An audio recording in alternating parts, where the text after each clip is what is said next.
பெரியாழ்வார் அந்தனர் குலத்தில் ஆனி மாதம் சுவாதி நட்சத்திரத்தில் ஸ்ரீவில்லிபுத்தூரில் கருடாழ்வாரின் அம்சமாக பிறந்தவர். ஏனைய ஆழ்வர்களுக்கு இல்லாத ஒரு சிறப்பு பெரியாழ்வாருக்கு உண்டு.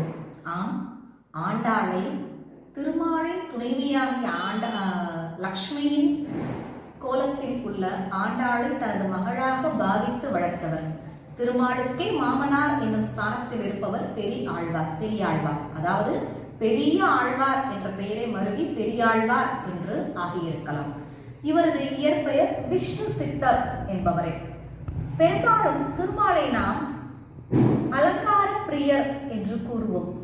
அழகழகான நறுமணமிக்க மலர்கள் மீது தனது மனதை பறிகொடுத்தவர் என்று திருமாலை பெரும்பாலும் கூறுவர். எனவேதான் திருப்பதியில் கூட திருமாலுக்கு கைங்கரியத்தில் ஒன்றாக மலர்மாலை சூடுவதை பல பக்தர்கள் செய்வார்கள்.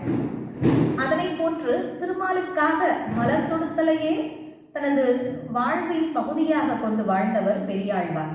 நந்தவனத்தில் உள்ள பூக்களை கட்டி மாலையாக சென்று திருமாலுக்கு சேவிப்பதையே தனது கைங்கரியமாக கொண்டு வாழ்ந்தவர் விஷ்ணு சித்தர் என்று அழைக்கக்கூடிய பெரியாழ்வார். இவர் வாழ்ந்த காலத்தில் பாண்டிய அரசன் ஸ்ரீ வல்லபதேவன் மதுரையை தலைநகராக கொண்டு அரசாட்சி செய்து வருகின்றான். அவன் அவ்வாறு அரசாட்சி செய்து வருகின்ற பொழுது ஒரு நாள் இரவு நகர் உலா வருகின்றான். அப்பொழுது ஒரு இரவில் ஒரு வீட்டு திண்ணையில் அந்தணன் ஒருவன் படுத்து இருந்தான்.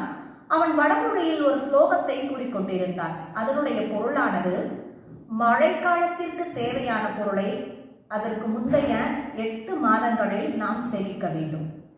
முதுமை காலத்திற்கு தேவையானதை இளமை காலத்தில் நாம் சேமிக்க வேண்டும். இரவு பொழுதுக்கு தேவையானதை பகல் பொழுதில் நாம் சேமிக்க வேண்டும். அதனை போன்றே மறுமைக்கு தேவையானதை இம்மையில் நாம் சேமிக்க வேண்டும் என்று கூறியது. இதனை கேட்டு மறுநாள் தனது அமைச்சரவையை கூட்டி அமைச்சர்களிடம், முதல் 3 பொருளை சேகரிக்கும் வழிமுறையை யான் அறிவேன். ஆனால் இறுதியாக்கிய கூறிய மறுமைக்கு தேவையானவற்றை இம்மையில் சேர்க்கும் வகை எனக்கு தெரியாது. இதனை கூறும் வழிமுறையை எனக்கு தெரிந்து சொல்வீர்களாக என்று அமைச்சர்களை பார்த்து கட்டளையிட்டாராம். உடனே அமைச்சர்களும் இதனை கூறுபவர்களுக்கு பொற்கிழி பரிசு என்று அறிவித்தாராம். அதன்படி பல தத்துவ அறிஞர்கள், வேத விற்பனர்கள், சான்றோர்கள் வந்து பரகதி அடைவதற்குரிய வழிகளை கூறி சென்றார்களாம். யார் கூறியும் அப்பொற்கிழி அறுபடவில்லை என்று கூறுவர். அச்சமயம் பெரியாழ்வார், விஷ்ணு சித்தராக வாழ்ந்து வரக்கூடிய பெரியாழ்வாரின் கனவில் தோன்றிய திருமால், நீ சென்று பரகதிக்கு செல்வதற்குரிய பரத்துவ நிர்ணயம் செய்து வர, அரசனுக்கு பரத்துவ நிர்ணயம் செய்து வா என்று கட்டளையிட்டாராம். உடனே விஷ்ணு சித்தரோ, எனக்கு தத்துவ பொருள் எதுவுமே தெரியாது, நான் கல்வி மேம்பாடு இல்லாதவன், நான் எவ்வாறு சென்று அவருக்கு பரத்துவ நிர்ணயம் செய்து வைக்க முடியும் என்று கேட்டவுடனே, நீ செல், யாம் உமது வெற்றிக்கு பொறுப்பாகுவோம் என்று திருமால் கூறினாராம். எனவே திருமால் கட்டளையை ஏற்று விஷ்ணு சித்தரும் மன்னன் அரசவைக்கு சென்று பரத்துவ நிர்ணயத்தை கூறக்கூடிய உரை நிகழ்த்தினாராம். அவர் உரை நிகழ்த்திய உடனேயே மேலே இருந்த பொற்கிழி தானாக அருந்து கீழே விழுந்து விட்டதாம். உடனே அரசனும் விஷ்ணு சித்தருக்கு மரியாதை செலுத்தி பொற்கிழியை பரிசாக கொடுத்து அவரை யானை மீது அமர்த்தி வீதி உலா வரச் செய்தாராம். தான் அனுப்பிய விஷ்ணு சித்தர் வெற்றி பெற்றதை அறிந்த திருமால் அவரை காண்பதற்காக ஸ்ரீதேவி சமேதராக கருட வாகனத்தில் வானில் தோன்றினாராம். அவரை கண்டவுடனேயே அவரது அழகில் மயங்கிய பெரியாழ்வார் அந்த இடத்தில் அவரது தாய் உள்ளம் அங்கே வெளிப்பட்டதாம். ஐயோ, எனது திருமால் இவ்வளவு அழகாக இருக்கின்றானே, அவனுடைய அழகை பார்த்து ஊரார் அனைவரும் அவர் மீது கண் வைத்து விடுவாரே, திருமாலுக்கு என்னவாவது சென்று விடுமே என்று திருமாலுக்காக மனம் பரிதவித்து திருமாலுக்காக ஒரு காப்பு பாடல் பாடினாராம். நாம் அனைவரும் அறிந்த பாடல் தான் அது. பல்லாண்டு பல்லாண்டு பல்லாயிரத்தாண்டு பல கோடி 100,000 மல்லாண்ட தின்தோள் மணிவண்ணா நின் சேவடி செவ்வி திருக்காப்பு என்பது. நினைத்து பாருங்கள், நமக்கு ஏதாவது நிகழ்ந்து விடுமோ என்று நாம் கடவுளிடம் சென்று வணங்குவோம். ஆனால் அந்த கடவுளுக்கே திருஷ்டி ஏதாவது பட்டுவிடுமோ என்று தாய் உள்ளத்தோடு இருந்து பாடியவர் தான் பெரியாழ்வார். எனவே பெரியாழ்வார் தன்னை யசோதையாக பாவித்து திருமாலை கிருஷ்ணனாக, தான் ஒரு ஆணாக இருந்த பொழுதும் தன்னை யசோதையாக பாவித்து தான் ஒரு பெண்ணாக பெண் மனநிலையில் இருந்து பெரியாழ்வார் திருமொழி என்ற பாசுரத்தை பாடியுள்ளார். அவர் எவ்வாறு குலசேகர ஆழ்வார் ராமாவதாரத்தின் மீது மனதை பறிகொடுத்தாரோ அதனை போன்றே பெரியாழ்வாரும் கிருஷ்ண அவதாரத்தில் தனது மனதை பறிகொடுத்து பல பாடல்களில் கிருஷ்ணருடைய லீலைகளை பாடியிருப்பார். பெரியாழ்வாரை எனவே தாலாட்டிற்கு முன்னோடி என்று கூட கூறலாம். நாம் பின் வரக்கூடிய சிற்றிலக்கியங்களில் ஒன்றாக இருக்கக்கூடிய பிள்ளை தமிழில் கூறக்கூடிய பருவங்களுக்கெல்லாம் முன்னோடியாக 10 பருவங்களை மட்டும் பாடியதோடு இல்லாமல் வேறு சில பருவங்களையும் இதில் பாடியுள்ளார். பெரியாழ்வார் திருமொழியில் பெரியாழ்வார் பாடியுள்ளார். கிருஷ்ணனுடைய தேக வர்ணனை, கிருஷ்ணன் அழுதாள், கண்ணன் அழுதாள், அவரை பார்ப்பதற்காக யார் யாரெல்லாம் வருவார்கள், மாணிக்கம் கட்டி வைரம் இடை கட்டி ஆடி பொன்னாள் செய்த வண்ண சிறுதொட்டில் பிரம்மன் உனக்கு பேணி தந்தான் மாணிக்குரடனே தாளேலோ என்று அழகாக தாலாட்டு பாடியிருப்பார். ஒரு குழந்தை, ஒரு தாய் தனது குழந்தை அழுதால் உனக்கு உன் தாய்மாமன் இது தருவார், உனக்கு உன் அத்தை இது தருவார் என்று பாடுவது நாட்டுப்புற பாடல் வழக்கில் காணப்படுகின்றது. அதனை போன்றே குழந்தையே, கிருஷ்ணரே நீ அழாதே, உனக்காக பிரம்மதேவன் அதை கொடுக்கின்றார், வருண பகவான் இதை தருவார், துர்கா இதனை தருவார், சிவபெருமான் அதனை தருவார் என்று ஒவ்வொருவரும் கொடுக்கக்கூடிய பொருட்களை ஒரு நீண்ட பட்டியலாக அத்தாலாட்டு பாடலில் பெரியாழ்வார் பாடியிருப்பார். அதனை மட்டுமல்லாமல் தன்னுடைய குழந்தையின் அங்க வர்ணனைகளை பாதாதி கேச வர்ணனை, கேசாதி பாத வர்ணனை என்று அவரை தலை முதல் கால் வரை, கால் முதல் தலை வரை என்று அங்கம் அங்கமாக பாடி அந்த அழகில் இன்புறுவார். மேலும் பிள்ளை பிறந்த நிகழ்ச்சியை கண்டு கோபியர்கள் எவ்வாறு அதனை புகழ்ந்து பாடுகின்றார்கள், மனம் பறிகொடுத்து பாடுகின்றார்கள் என்று இவரே கோபியரில் ஒருவராகவும் யசோதையாகவும் அப்பிள்ளை பருவத்தில் கூட இருந்த பிற சிறுவர்களாகவும் தன்னை பாவித்துக் கொண்டு அந்த கோகுலத்தில் நிகழ்ந்த லீலைகளை மிக அழகாக தன்னுடைய பாடல்களில் பதிவிட்டு காட்டியிருப்பார் பெரியாழ்வார். இவ்வாறு பெரியாழ்வார் கிருஷ்ணாவதாரத்தில் மனதை பறிகொடுத்ததோடு ஆண்டாளை தன்னுடைய பிள்ளையாக கொண்டு ஆண்டாளை அத்திருமாலுக்கே மனம் புரிந்தவராகவும் கூறப்படுகின்றார் இப்பெரியாழ்வார். இப்பெரியாழ்வார் 469 பாசுரங்கள் அடங்கிய பெரியாழ்வார் திருமொழி என்னும் பாடலை பாடியிருந்தார் என்று கூறுவர். இவருடைய வளர்ப்பு மகளாகிய ஆண்டாள் குறித்து வேறொரு சான்றோர் மிகப்பெரிய அளவில் உரை நிகழ்த்தியுள்ளார். எனவே ஆண்டாளை சுருக்கமாக கூறும் என்றால், ஆண்டாள் பெரியாழ்வாரின் வளர்ப்பு பிள்ளையாக பிறந்து பெரியாழ்வாரிடம் வளர்ந்து இறைவனுக்கு கைங்கரியம், மாலை கட்டி தொண்டு செய்வதை தன்னுடைய கைங்கரியமாக கொண்டு நாராயணனுக்காக, நாராயணனே நமக்கே பறை தருவான் என்று நாராயணனுக்காகவே வாழ்ந்து அவருக்காக திருப்பாவை மற்றும் நாச்சியார் திருமொழி என்ற 2 பாசுரங்களை பாடியுள்ளார். மேலும் ஆண்டாள் திருமாலுடன் ஐக்கியமாகிவிட்டார் என்றும் பல செவிவழி கதைகள் கூறப்படுகின்றன. ஆண்டாளுக்கு அடுத்தபடியாக நாம் கூறக்கூடிய ஆழ்வார் யார் என்றால், அடுத்ததாக நாம் காணக்கூடிய ஆழ்வார் தொண்டரடி பொடியாழ்வார். தொண்டரடி பொடியாழ்வார் திருவரங்கத்துக்கு அருகில் உள்ள திருமண்டங்குடி எனும் தலத்தில் அந்தனர் குலத்தில் மார்கழி மாதம் கேட்டை நன்னாள் அன்று அவதரித்தவர். இவர் திருமாலின் வைஜெயந்தி அம்சமாக பிறந்தவர். இவருடைய இயற்பெயர் விப்ர நாராயணார் என்பதாகும். இவர் திருநந்தவன கைங்கரியம் செய்து வந்தார். உலக சிற்றின்பங்களில் ஆசை அற்றவராக பிரம்மச்சாரியாக வாழ்ந்து வந்தார். தோட்டத்து செடிகளை பாதுகாத்து, பூக்களை பறித்து, மாலைகளை தொடுத்து கடவுளுக்கு அர்ப்பணிப்போடு தனது கைங்கரியத்தை செய்து வந்தார். அக்காலத்தில் திருக்கரம்பலூரில் தேவதேவி எனும் பெயருடைய கணிகை வேசி ஒருத்தி வாழ்ந்து வந்தாள். அவள் ஒருத்தி தன் தமக்கையுடன் தோழி பெண்களுடனும் அவ்வூரில் வசித்து வந்தாள். தேவதேவிக்கு தனது அழகில் மிகப்பெரிய ஒரு ஆணவம் மற்றும் அகங்காரம் இருக்கும் என்று கூட சொல்லலாம். ஒரு நாள் இவர் வருகின்ற பொழுது ஒரு மழை பெய்தது. எனவே ஒதுங்குவதற்காக தொண்டரடி பொடியாழ்வாரின் ஆசிரமத்திற்குள் சென்றார். அப்பொழுது அவளுடைய அழகில் கூட மயங்காமல், அவளை கண்டு கொள்ளாமல் விப்ரநாராயணர் என்று அழைக்கக்கூடிய தொண்டரடி பொடியாழ்வார் மிகவும் எளிமையாக தன்னுடைய தொழிலையே கண்ணும் கருத்துமாக செய்து வந்தார். அப்பொழுது தேவதேவிக்கு தனது அழகு மீது எவ்வாறு ஒரு ஆண்மகன் கண்டு கொள்ளாமல் இவ்வாறு இருக்கலாம் என்ற ஒரு ஆணவத்துடன் அவரை எனது அழகுக்கு அடிமையாக்குவேன் என்று கூறி தனது தோழிகளிடம் சபதம் மேற்கொண்டு கொஞ்சம் கொஞ்சமாக தனது அழகுக்கு தொண்டரடி பொடியாழ்வாரை அடிமையாக்கிவிட்டாள்.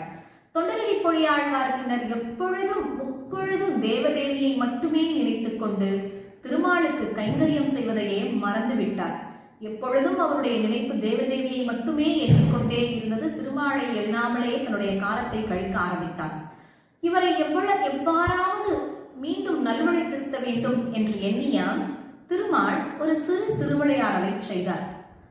அரசர் திருமாலுக்கு பூஜைக்கு வைக்கக்கூடிய ஒரு வட்டில் ஒன்று ஒரு நாள் திருடு போய்விட்டது. அதனை எங்கே என்று அனைவரும் படை வீரர்கள் அனைவரும் தேடிக்கொண்டிருக்கின்றார்கள். அவ்வட்டிலானதை இங்குதான் திருமாலின் திருவிளையாடல் காணப்படுகின்றது.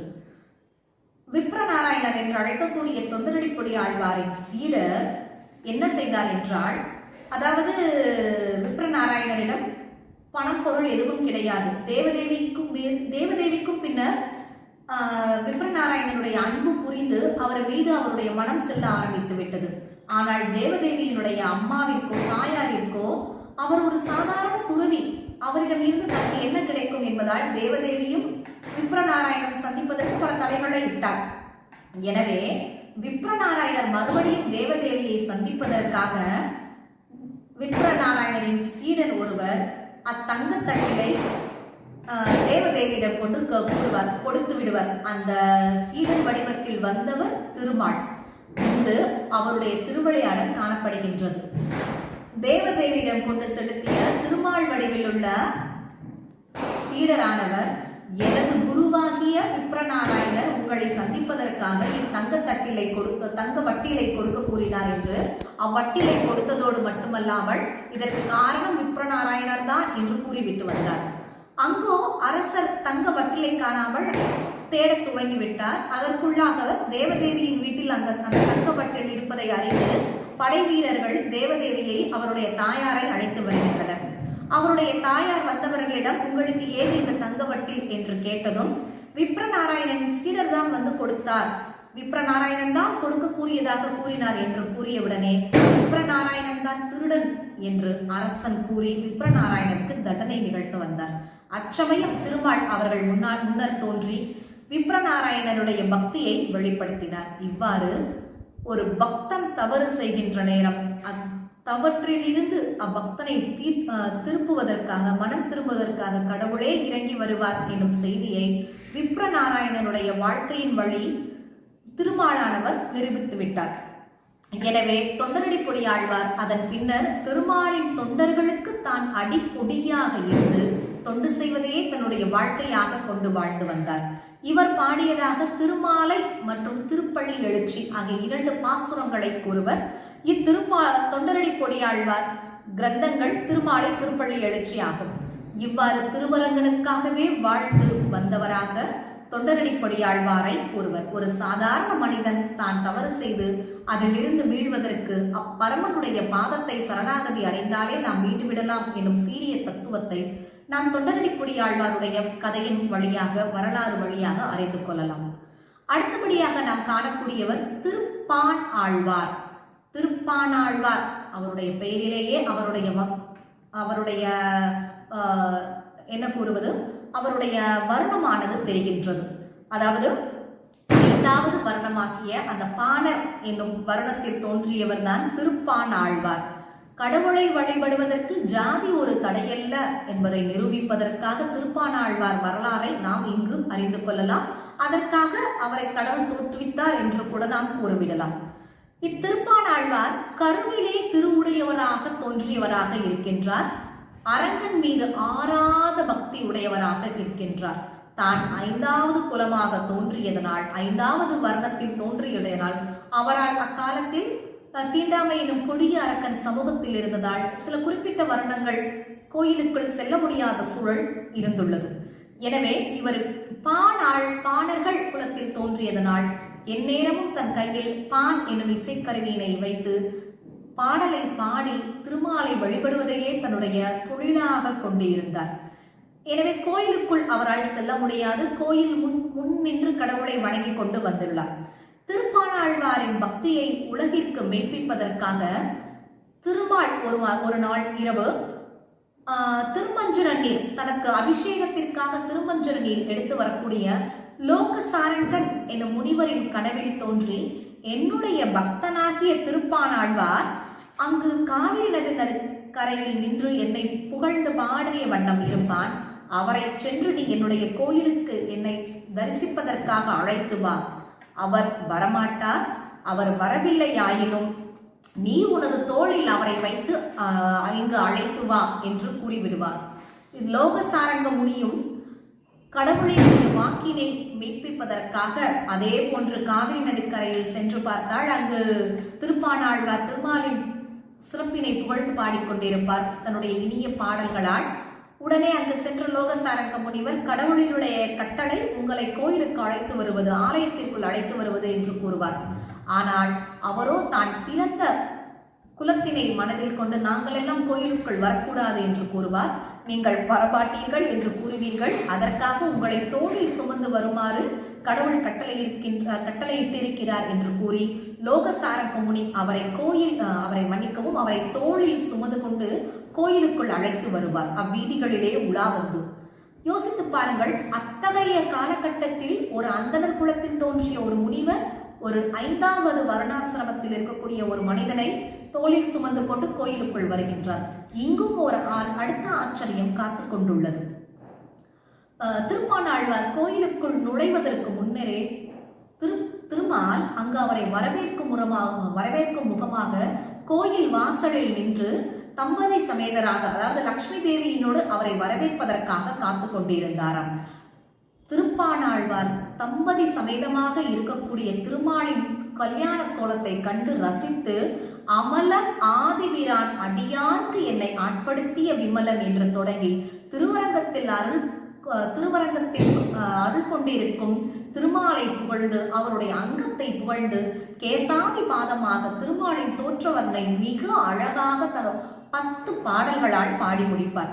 அண்டர்வோன் அணியரங்கன் என் அமுதனை கண்ட கண்கள் மற்றொன்றினை காண்கிழமே காணாவே என்று கூறியுள்ளார். இந்த கடவுளை வழிபட்டதோடு இனி நான் வேறு எந்த கடவுளையும் வழிபட மாட்டேன். நாராயணனை புகழ்ந்தனா வேறு எதையும் பாடாது, அவனை கண்ட கண்கள் வேறு எதையும் காண முடியாது என்று அவருடைய அங்கங்களை புகழ்ந்து பாடியுள்ளார் திருப்பாணாழ்வார்.